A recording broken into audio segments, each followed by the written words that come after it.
Dios te bendiga. En este momento te doy la bienvenida a nuestra retroalimentación del contenido del primer módulo. Vamos a estar trabajando toda la unidad.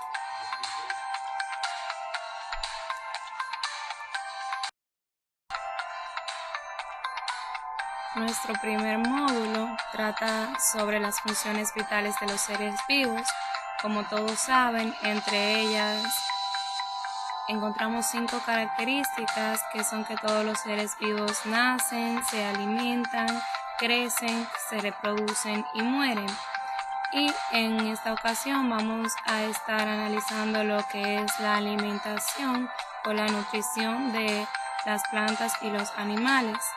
Entre los subtemas que hemos estado trabajando se encuentran la nutrición en los seres vivos, la fotosíntesis, estructuras y moléculas, cómo ocurre la fotosíntesis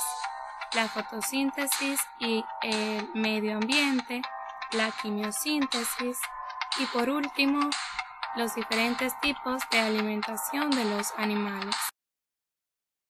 Antes de hablar de la nutrición de las plantas y los animales, vamos a recordar el tema transversal, el cual es la identidad.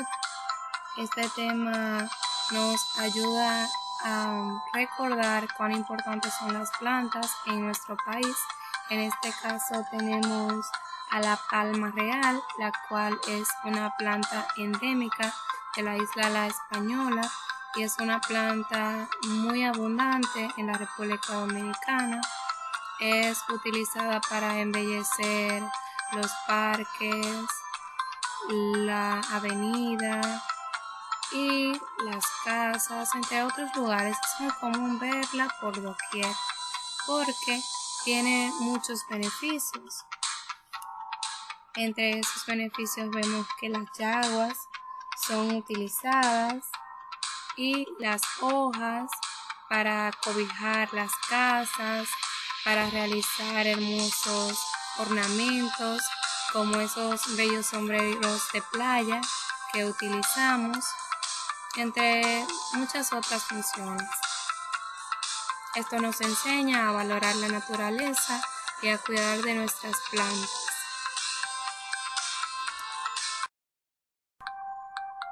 Ahora sí, vamos a hablar sobre la nutrición en los seres vivos.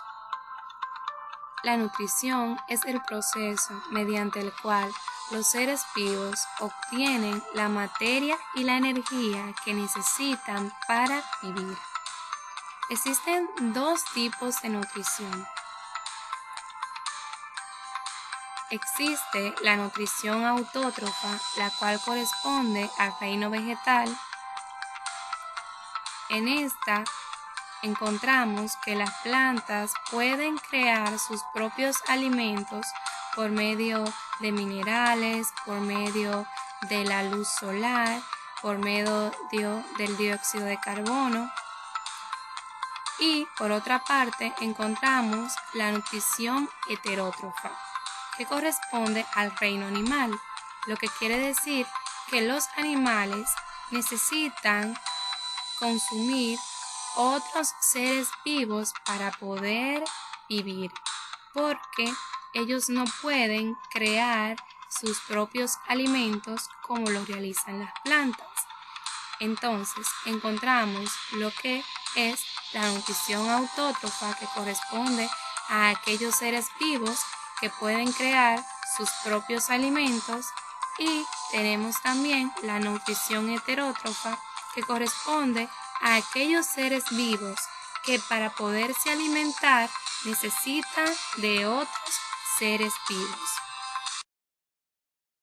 Ya conocemos la diferencia entre los organismos autótrofos y heterótrofos. ¿Cuál es su diferencia? Bien, ya lo sabes. Los organismos autótrofos son aquellos que tienen la capacidad de fabricar sus propios alimentos, mientras que los organismos heterótrofos son aquellos que dependen de otros seres vivos para nutrirse o alimentarse. Atendiendo a esto, ¿Qué tipo de organismo son los seres humanos? Bien, acertaste. Los seres humanos somos heterótrofos, porque no somos capaces de producir nuestros propios alimentos. Más bien, necesitamos de las plantas y de otros animales para nutrirnos. Hemos conocido que la alimentación de los seres vivos se divide en nutrición autótrofa y nutrición heterótrofa. Vamos a centralizarnos en la nutrición autótrofa. En este momento vamos a hablar de las formas de alimentación de los organismos autótrofos. Los organismos autótrofos se alimentan mediante la fotosíntesis y la quimiosíntesis. En primer lugar, tenemos una imagen con una planta. Esa planta se alimenta por medio de la fotosíntesis. La fotosíntesis es un proceso por medio del cual las plantas toman agua, oxígeno, dióxido de carbono y sales minerales, y por medio de todo esto, ellas elaboran su propio alimento. Ellas toman la luz solar y, por medio de todo lo que hemos citado anteriormente, elaboran sus propios alimentos, como podemos ver en la imagen. Mientras que la quimiosíntesis es un proceso que realizan las bacterias. Las bacterias oxidan compuestos inorgánicos y crean una reacción química para fabricar sus alimentos. La imagen que vemos a la derecha es una imagen de un conjunto de cianobacterias, la cual tiene la capacidad de producir sus propios alimentos por medio de la quimiosíntesis. La fotosíntesis y la quimiosíntesis son diferentes porque la fotosíntesis la realizan las plantas y la quimiosíntesis la realizan algunas bacterias que tienen esta capacidad de alimentarse autónomamente. Con la nutrición autótrofa queremos decir de que éstas producen sus propios alimentos y que no dependen de otro ser viviente para alimentarse. Ya hemos hablado de lo que es la nutrición autótrofa, la cual comprende los organismos que pueden producir sus propios alimentos. Esta se manifiesta en dos formas, como son la fotosíntesis, la cual realizan las plantas, y la quimiosíntesis, la cual realizan ciertas bacterias. ¿Pero qué ocurre con la nutrición heterótrofa? La nutrición heterótrofa es aquella que realizan aquellos seres vivos que dependen de otros seres vivos para vivir o para alimentarse. Como por ejemplo, en la imagen que vemos un ciervo que se está alimentando de ciertas plantas. El ciervo es heterótrofo porque no puede producir sus propios alimentos y necesita consumir otro ser viviente, como lo es la planta que vemos en la imagen, la cual es autótrofa porque puede consumir o puede fabricar sus propios alimentos. La nutrición heterótrofa también tiene otras subdivisiones. Entre estas encontramos la holozoica, la de seres saprófitos, la de seres parásitos y la de seres simbióticos. Empecemos hablando de la nutrición holozoica heterótrofa. La nutrición holozoica corresponde a las diferentes manifestaciones de estos animales ingerir, digerir y absorber su alimento. Como por ejemplo, tenemos a los animales carnívoros que corresponden a la nutrición holozoica porque ingieren, digieren y absorben sus alimentos. También tenemos a los animales herbívoros. Hay una diferencia entre los carnívoros y los herbívoros. Yo sé que todos la conocemos. Los carnívoros se alimentan de otros animales y los animales herbívoros se alimentan de plantas. Ejemplos de animales carnívoros están el león, el tigre, el águila, el cocodrilo, etc. Porque estos se alimentan de otros animales. Y ejemplos de animales herbívoros encontramos el elefante, el ciervo, la vaca, la cebra, el conejo, entre otros. Pero maestra, tengo una duda. ¿Qué ocurre con los animales que comen carne, o sea, comen otros animales, y con los animales que comen plantas?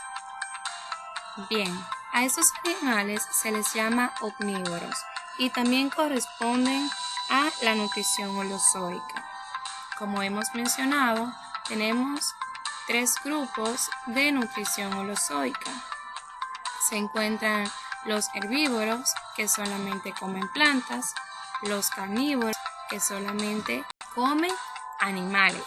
Estos no comen plantas, mientras que los omnívoros son aquellos que comen plantas y comen animales.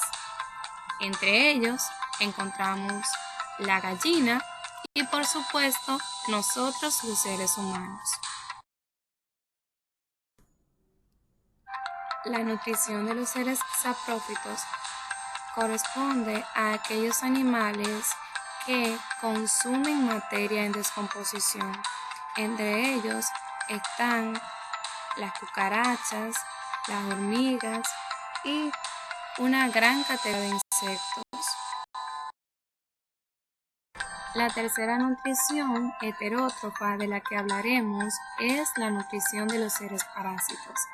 Esta corresponde a organismos que se alojan en un huésped y viven a expensa de este organismo, lo que quiere decir que ellos se nutren de lo que el otro organismo consume, como por ejemplo vemos la Echinococcus, la Giardia, entre otros parásitos que se hospedan en un huésped.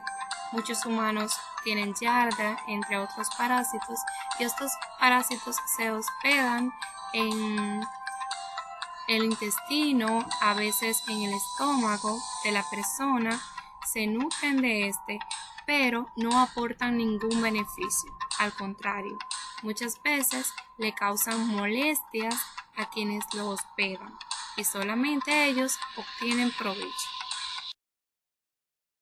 A diferencia de la nutrición de los parásitos, nuestra cuarta nutrición heterótrofa es sumamente hermosa. La nutrición de los seres simbióticos corresponde a 2 seres vivos que se unen para ayudarse mutuamente para su supervivencia. En nuestra primera imagen podemos ver a los líquenes, que son organismos simbióticos de una alga y un hongo. La alga fabrica nutrientes y ayuda a la realización de la fotosíntesis, mientras que el hongo protege de los elementos que pueden ser dañinos y proporciona el agua que necesitan para la supervivencia. A la derecha también podemos ver una imagen de un pez y unos corales. El pez se encarga de limpiar a los corales de los pequeños microorganismos que buscan comerlo, y los corales aportan beneficio al pez como la oxigenación, entre otros, son como su casa. Los corales son unas hermosas algas en las cuales los peces se refugian y se cubren de las presas como los tiburones y otros cazadores que podrían comérselos. Ahí ellos se esconden. y podemos ver cómo estos seres crean una relación simbiótica o una relación que los ayuda a ambos a sobrevivir. Hemos conocido que la nutrición tiene dos grandes divisiones. Primero tenemos la nutrición autótrofa, que corresponde a las plantas y a las bacterias, y por segundo lugar tenemos la nutrición heterótrofa, que corresponde a los animales. En esta nutrición existen varios procesos. En la nutrición heterótrofa se da el proceso de la digestión. En la primera imagen podemos ver cómo una vaca primero toma el alimento, lo ingiere, luego en su tracto digestivo vemos que ella lo ingiere, lo procesa.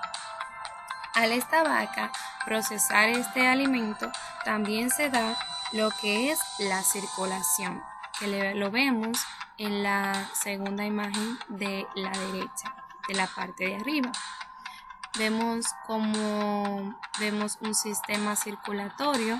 Cuando el alimento es ingerido, entonces vemos que el alimento también circula por medio de nuestra sangre y se distribuye en todo nuestro cuerpo. Para que ese alimento pueda llegar a todo nuestro cuerpo, también tiene que oxigenarse. Y ahí también encontramos lo que es la nutrición por medio de la respiración. En los diferentes animales encontramos lo que es la respiración cutánea, la respiración braquial, la respiración traqueal y la respiración pulmonar.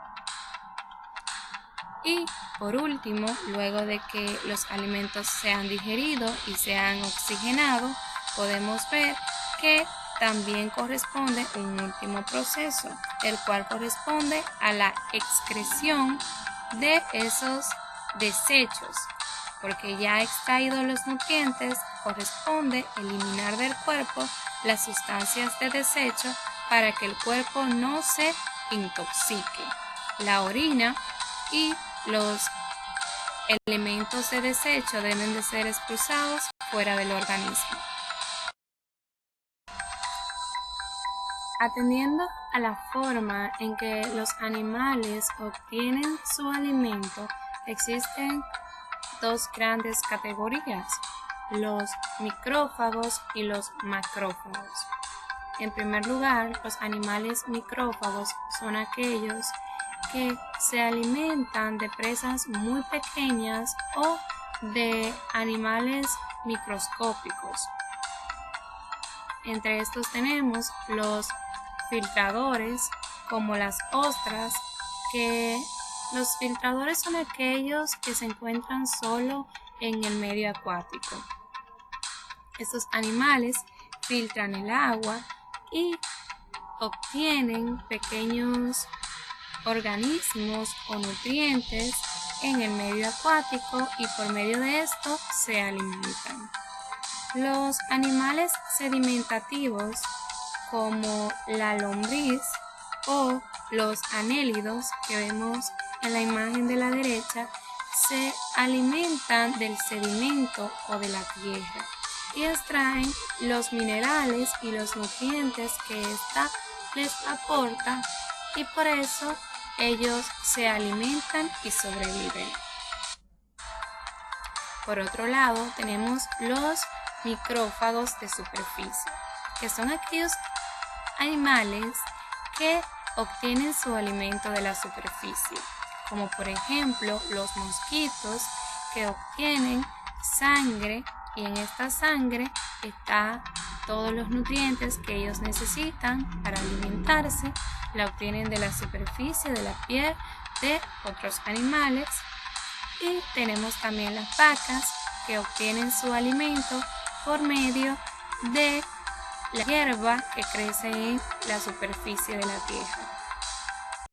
Por último están los macrófagos, que son animales que se alimentan de grandes presas, las persiguen y las capturan y la degollan o la consumen. consumen sus huesos, su sangre, en las cuales se encuentran los nutrientes que ellos necesitan para vivir. Hemos hablado mucho sobre la nutrición de las plantas y los animales. En este momento vamos a enfocarnos nuevamente en la nutrición autótrofa correspondiente a la fotosíntesis, que es la cual realizan las plantas.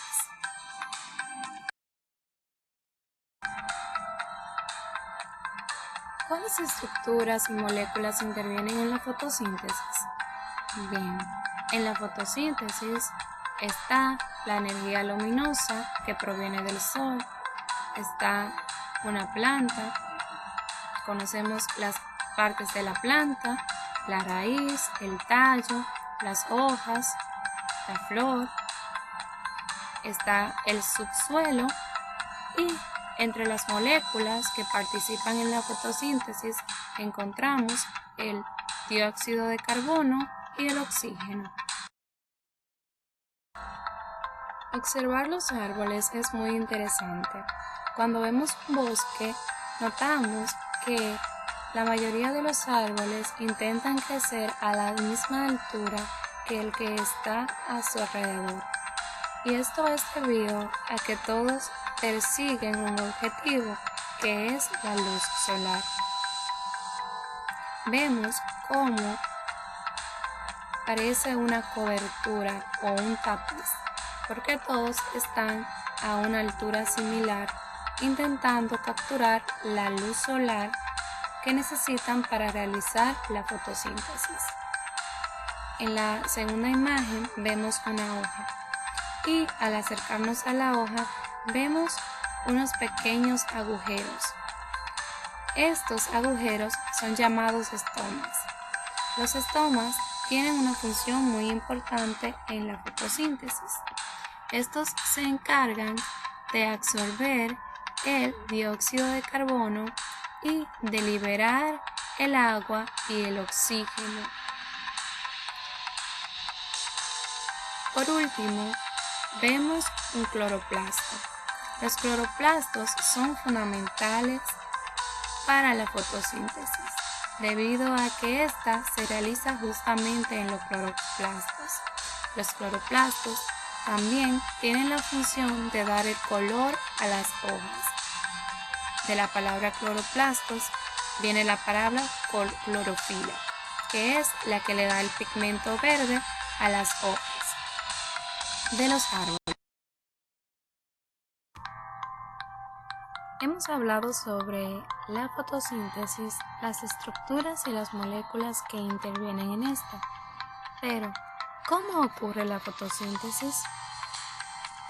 En la fotosíntesis, la planta absorbe agua y minerales, absorbe el dióxido de carbono como método de respiración y libera oxígeno. Además, absorbe la energía solar. A todo este proceso se le conoce como el proceso de la fotosíntesis. En la imagen de la derecha vemos una reacción química. En esta se presenta el CO2 o dióxido de carbono más H2O o agua más la energía luminosa o la luz solar. Todo esto es igual a los hidratos de carbono y también al oxígeno, que son liberados por medio de la fotosíntesis.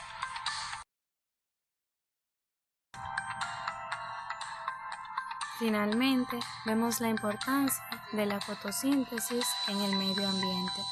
Las plantas realizan la fotosíntesis para crear sus alimentos y por medio de este proceso ellas absorben el dióxido de carbono que nosotros los seres humanos liberamos en nuestra respiración y ellas liberan el oxígeno que nosotros necesitamos para respirar.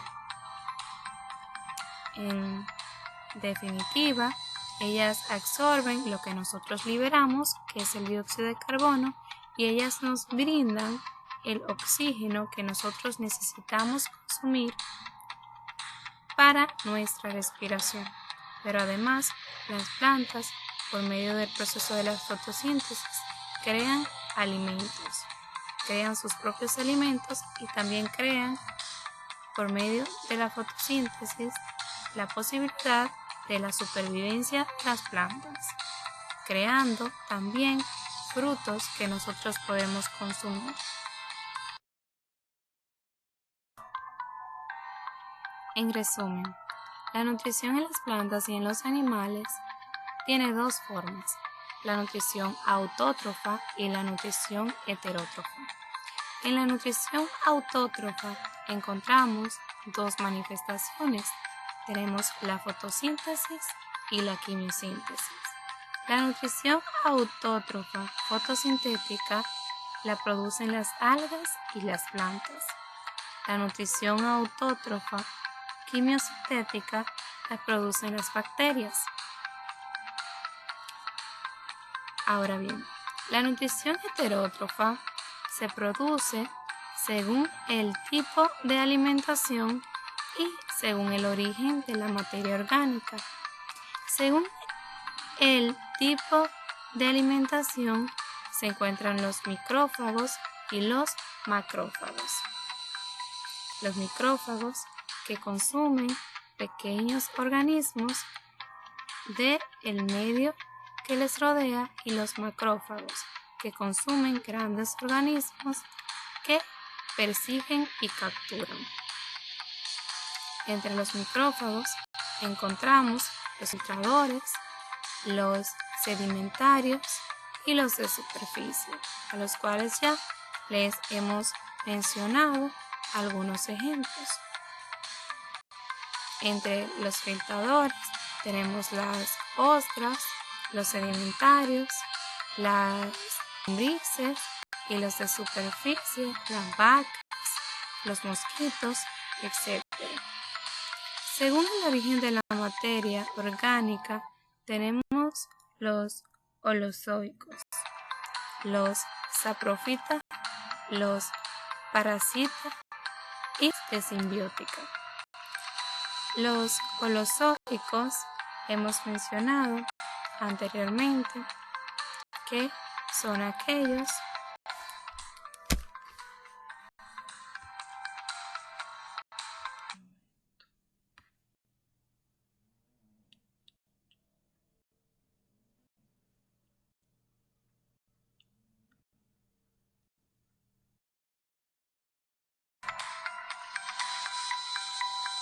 que Dios les acompañe. Espero que hayan aprendido mucho. Hasta la próxima.